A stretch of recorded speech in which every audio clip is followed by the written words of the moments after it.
Structure analysis second में जो हम प्रॉब्लम सॉल्व कर रहे थे उसके अंदर हमने अनसिमेट्रिकल आर्च का हम प्रॉब्लम एक सॉल्व कर रहे थे। अनसिमेट्रिकल आर्च के बारे में मैंने आपको बताया था, अनसिमेट्रिकल आर्च वो होती है जिसके जो सपोर्ट्स होते हैं वो डिफरेंट लेवल पे होते हैं। ये ए सपोर्ट है, ये यहाँ पर बी सपोर्ट है और एक ऐसे सपोर्ट है हिंज सपोर्ट है। ये एक पॉइंट यहाँ पर है जिसको बोलते हैं सी। ठीक है, थ्री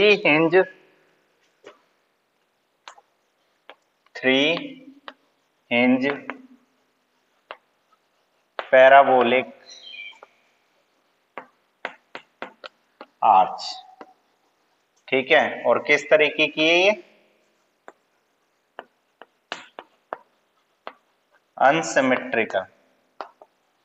अनसिमेट्रिकल आर्च है। ठीक है, अब इसकी जो डिस्टेंस दे रखी थी वो मैं आपको उस दिन भी बता चुका था। ये 3 मीटर है जिसको हम बोलते हैं H1, इसको L2 बोलते हैं। ये 9 मीटर है जिसको हम क्या बोलते हैं? L2।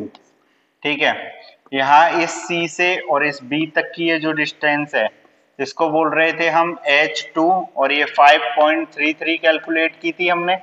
और यहाँ से और इस B तक की डिस्टेंस थी वो 12 मीटर थी जिसको L2 बोल रहे थे। रिएक्शन वर्टिकल रिएक्शंस लग रही थी, A पॉइंट पर RA और B पॉइंट पर RB। अपने प्रीवियस लेक्चर्स में हम RA और RB की वैल्यू भी कैलकुलेट कर चुके हैं। RA पर जो हमारी लग रही थी रिएक्शन वो थी 154.3 और जो B पर लग रही थी वो लग रही थी 61.7। इसके साथ ही हम यहाँ पर जो H रिएक्शन लग रही थी इनकी भी वैल्यू कैलकुलेट कर चुके थे। 139 किलो न्यूटन की H लग रही थी, HA और HB, इसको HB बोल दो, HA, और we know HA is equal to HB, तभी तो ये आर्च इक्विलिब्रियम स्टेबल कंडीशन में रहेगी। ठीक है, तो ये थी हमारी अनसिमेट्रिकल आर्च जिसमें हम वैल्यू फाइंड आउट कर रहे थे बेंडिंग मोमेंट की। सेक्शन के लेफ्ट हैंड साइड हम अपने लास्ट लेक्चर में मैक्सिमम बेंडिंग मोमेंट की कैलकुलेशन कर चुके थे कि सेक्शन के अगर हम लेफ्ट हैंड साइड बात करें तो क्या मैक्सिमम बेंडिंग मोमेंट रहेगा। आज हम बात करेंगे maximum bending moment in right side. हम बात करेंगे maximum bending moment in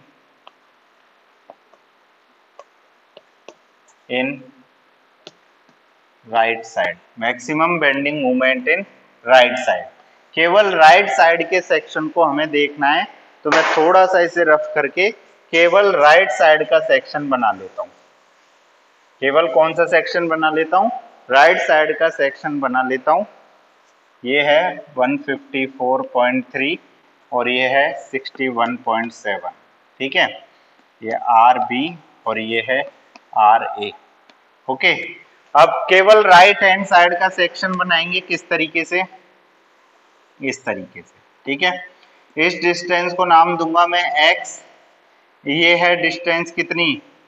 Y, और ये मैंने सेक्शन काट दिया XX सेक्शन। ठीक है, अब देखिए इसमें हमें क्या करना है? Maximum bending moment find out करना है। रिएक्शन लिख देते हैं, ये B पॉइंट है तो राइट हैंड साइड कितनी है? 61.7 और हॉरिजॉन्टल लग रही है 139। Okay, bending moment eight right side किसी भी पॉइंट पर जो XX सेक्शन काटा है हम वहीं पर निकालने की कोशिश करेंगे X पॉइंट पर क्या बेंडिंग मोमेंट हमें मिलता है। तो देखिए बेंडिंग मोमेंट एट X हम निकालेंगे, moment at X, bending moment at X। X के लिए मोमेंट निकालने के लिए क्या करना पड़ेगा? जितनी भी रिएक्शंस है उनको देखेंगे। 61.7 अपवर्ड लग रही है X की तरफ, कितनी डिस्टेंस पे? X डिस्टेंस पे, तो कितना आएगा? मोमेंट की बात कर रहे हैं तो 61.7 X बेंडिंग मोमेंट की बात कर रहे हैं हम। 61.7 X माइनस, और क्या लग रहा है? 139 लग रही है नीचे की तरफ Y में, 139 इंटू Y। ओके, अब इस Y की जगह क्या रखना है? Y का फॉर्मूला होता है 4HX upon L square bracket L minus x, ये फॉर्मूला होता है।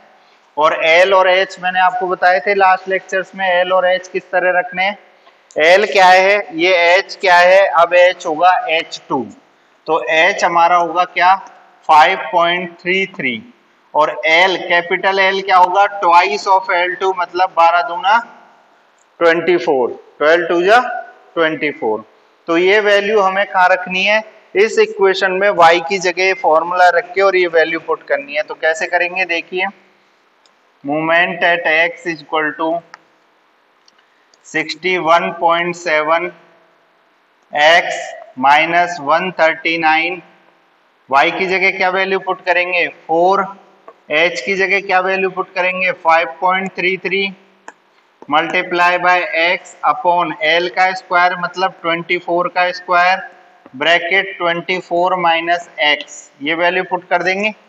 इसको सॉल्व करने पर हमें मूवमेंट की एक इक्वेशन मिलेगी। क्या मिलेगी, मूवमेंट की एक इक्वेशन मिलेगी, और वो इक्वेशन क्या मिलेगी, वो मिलेगी 61.7x minus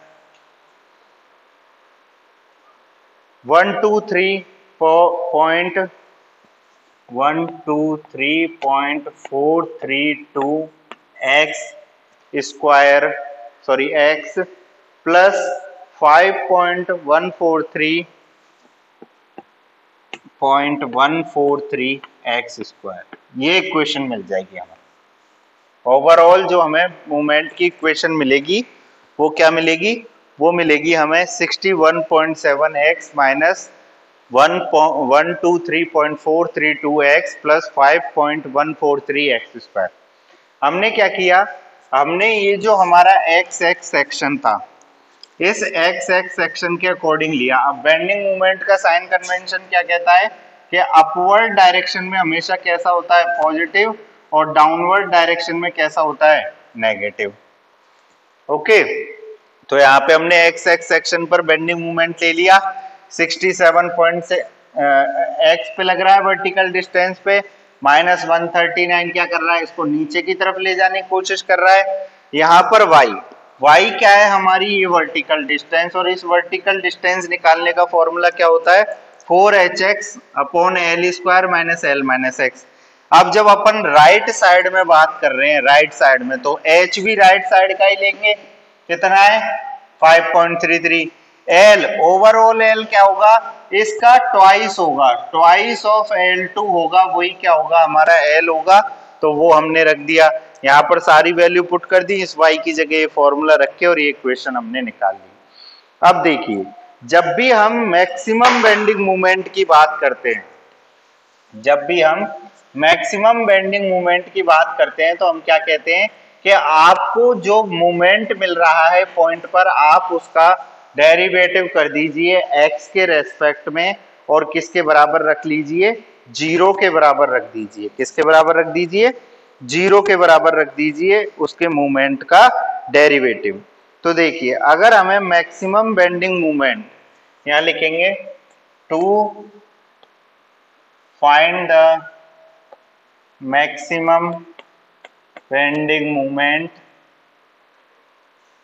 dmx by dx equal to क्या रखना पड़ेगा 0, मतलब d बाई dx, और यहाँ mx की जगह क्या वैल्यू आ जाएगी 61.7x minus 123.432x plus 5.143x square, ये वैल्यू आ जाएगी। और इसको किसके इक्वल रखना है, 0 के इक्वल रखना है। किसके इक्वल रखना है, 0 के इक्वल रखना है। अब इसका डेरिवेटिव निकाल सकते हैं हम। डेरिवेटिव कैसे निकालेंगे, जैसे अब तक हम करते आए, डेरिवेटिव करेंगे। यहाँ पे क्या होगा 61.7x, यहाँ पर माइनस का 123.432 प्लस यहाँ पर 5.14 इंटू एक्स स्क्वायर का क्या होगा 2 इंटू एक्स और इक्वल टू 0। इस पूरी इक्वेशन को किसके इक्वल रखना है, 0 के इक्वल रखना है। इस पूरी इक्वेशन को किसके इक्वल रखना है, 0 के इक्वल रखना है।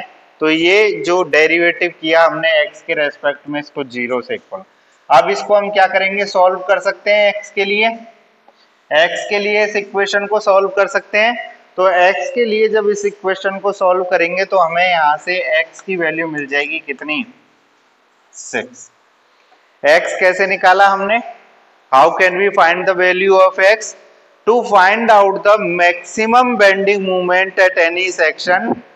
मैक्सिमम बेंडिंग मोमेंट जब भी फाइंड आउट करना होगा हमें क्या करना पड़ेगा, जिस भी सेक्शन पर हमने मूवमेंट निकाला है उसका डेरिवेटिव करना है विद रेस्पेक्ट टू x और उसको 0 के इक्वल रख देना है। 0 के इक्वल रखा मैंने, इक्वेशन ये आई थी मेरे पास mx, ये मैंने इसको 0 के इक्वल रखा, डेरिवेटिव करके इसका डेरिवेटिव कर लिया इक्वल टू 0। तो यहां से मैं इन दो के लिए x की वैल्यू फाइंड आउट कर ली मैंने 6। अब इस x की वैल्यू को रिप्लेस करना है कहां पर, इक्वेशन इसमें, ये जो बेंडिंग मूवमेंट की जो इक्वेशन है इसी के अंदर इस वैल्यू को क्या कर देना है, पुट कर देना है, जिससे हमें क्या मिल जाए, मैक्सिमम बेंडिंग मूवमेंट मिल जाए। तो देखिए x की वैल्यू 6 पुट करते हैं, क्या होगा 61.7 into 6 minus 123.432 into 6 plus 5.143 into 6 का स्क्वायर।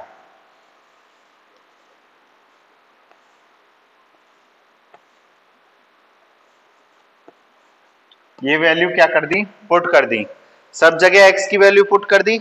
जब मैं इसको सॉल्व करूंगा तो यहां पर मेरे पास माइनस में वैल्यू आएगी mx की, माइनस 185.24, क्या आएगी, माइनस का 185.244, ये वैल्यू आएगी।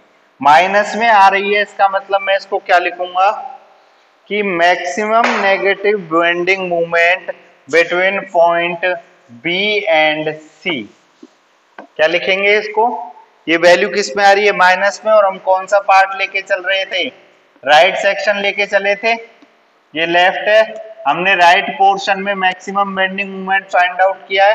तो हम क्या लिखेंगे इसको, maximum negative bending moment in between point B and C। Point B और C के बीच में, ये हमारा पॉइंट B था और ये पॉइंट C था, यहाँ पर भी C मान लेता हूं मैं। तो B और C के बीच में जो बेंडिंग मोमेंट मिल रहा है वो मुझे कैसा मिल रहा है, मैक्सिमम नेगेटिव मिल रहा है। तो इस तरीके से हम किसी भी अनसिमेट्रिकल आर्च के लिए, इस तरीके से हम किसी भी अनसिमेट्रिकल आर्च के लिए रिएक्शंस फाइंड आउट कर सकते हैं, बेंडिंग मोमेंट फाइंड आउट कर सकते हैं, नॉर्मल थ्रस्ट की वैल्यू फाइंड आउट कर सकते हैं और रेडियल शियर फोर्स की वैल्यू भी फाइंड आउट कर सकते हैं। साथ ही उसके दोनों साइड्स पर, मतलब लेफ्ट और राइट पार्ट और लेफ्ट पार्ट दोनों में ही हम क्या, मैक्सिमम बेंडिंग मोमेंट की कैलकुलेशन भी कर सकते हैं। तो ये था हमारा अनसिमेट्रिकल आर्च से रिलेटेड प्रॉब्लम, जिसको हम बोल रहे थे कि जब जो सपोर्ट है, हिंज सपोर्ट, वो कैसा हो, सेम लेवल पे ना हो। आई होप ये प्रॉब्लम आपको 3 पार्ट्स में पूरा क्लियर होगा। फर्स्ट पार्ट में हमने सिर्फ रिएक्शंस की बात की थी, सेकंड पार्ट में हमने नॉर्मल थ्रस्ट और रेडियल शियर फोर्स की बात की थी, और थर्ड पार्ट में हमने लेफ्ट साइड और right side maximum bending moment की बात की। Thank you for watching this video.